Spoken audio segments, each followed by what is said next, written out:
కూటమి ప్రభుత్వ పాలనపై దుష్ప్రచారం చేసేందుకే ప్రతిపక్షం ఉందన్నారు విశాఖ దక్షిణ ఎమ్మెల్యే ఘనాబాబు. ఈ మేరకు విజయనగరంలోని క్షత్రియ కళ్యాణ మండపంలో మంగళవారం విజయనగరం పార్లమెంటు కమిటీ, అనుబంధ కమిటీ, సాధికార కమిటీల ప్రాతిపదికన స్వీకరణ పార్లమెంటు విస్తృత స్థాయి సమావేశం జరిగింది. సమావేశానికి ముగ్గురు మంత్రులు హాజరు కాగా విశాఖ దక్షిణ ఎమ్మెల్యే ఘనాబాబు విలేకరులతో మాట్లాడారు. గత 5 ఏళ్లు విశాఖ రైల్వే జోన్ గాని, స్టీల్ ప్లాంట్ విస్తరణ గాని, ఉత్తరాంధ్ర అభివృద్ధిపై గాని దృష్టి పెట్టలేదన్నారు. ఏడాదిలోనే కూటమి ప్రభుత్వం అన్నింటిలోనూ అభివృద్ధి కనపరిచి సంక్షేమమే ధ్యేయంగా ముందుకెళ్తుందంటే అసలు ప్రతిపక్ష హోదా అనేది లేకుండా ఉన్న వైఎస్ఆర్సీపీ నేతలు ఆరోపణలు చేయడం హాస్యాస్పదంగా ఉందన్నారు.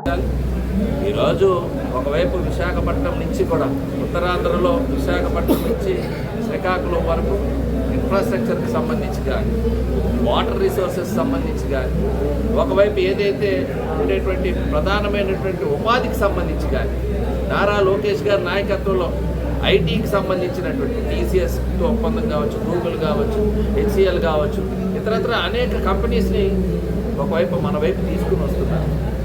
సో ఒకవైపు రైల్వే జోన్ ఇచ్చిన ల్యాండ్ కూడా అలాట్ చేయలేని పరిస్థితులు వాళ్ళు ఉంటే ఈరోజు సీఎం వచ్చి విశాఖపట్నం నుంచి కార్యకలాపాలు ప్రారంభించేటువంటి పరిస్థితిని తీసుకొచ్చాం. గౌరవ ప్రధానమంత్రి గారు 2 సార్లు మన ప్రాంతం రావడం జరిగింది. ఒకవైపు ప్రధాన ప్రాజెక్టుకి మరి శంకుస్థాపనలు కావచ్చు, యోగాంధ్ర మీట్ కావచ్చు, అన్నీ కూడా రాష్ట్ర ప్రజలందరూ కూడా చూస్తున్నారు.